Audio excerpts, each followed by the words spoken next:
அர்ஜுனன் தேரில் ஏறி போருக்கு தயாரானான். அம்பு காற்றை கிழித்து கொண்டு கண் இமைக்கும் நேரத்தில் பீஷ்மரின் கவசத்தை பிளந்தது. வாழ்த்துக்கள் அர்ஜுனா, உன்னிடம் தோற்பதில் பெருமை அடைகிறேன் என்று போர்க்களம் முழுவதும் கேட்குமாறு வாழ்த்தினார் பீஷ்மர். அடுத்த அம்பும் சீறியது.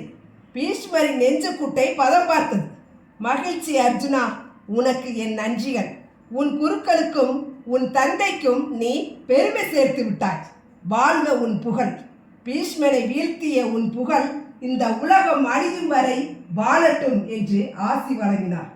அடுத்தடுத்து 7 அம்புகள் பீஷ்மரின் மார்பில் பாய்ந்தது. அர்ஜுனனின் அம்புகள் பீஷ்மரின் உடலெங்கும் தைத்தன. பீஷ்மர் நிலை குறைந்தார்.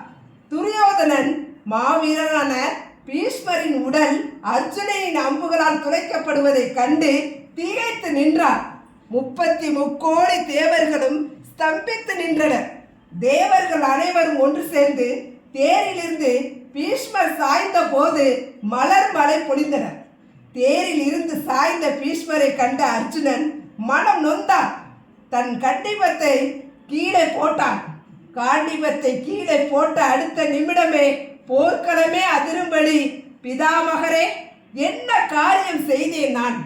பரந்தாமா, இந்த கொடிய செயல் செய்வது தான் விதியா? இதுதான் என் விதியா? இதற்காகவா நான் வில்வித்தை பயின்றேன்?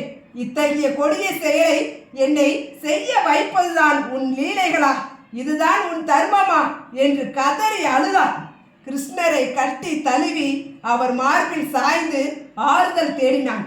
பீஷ்மா, உன் மரணத்திற்கு நானே காரணமாக இருப்பேன் என்று கடந்த பிறவியில் அம்பையாக சபதம் செய்த சிகண்டியின் சபதமும் நிறைவேறியது.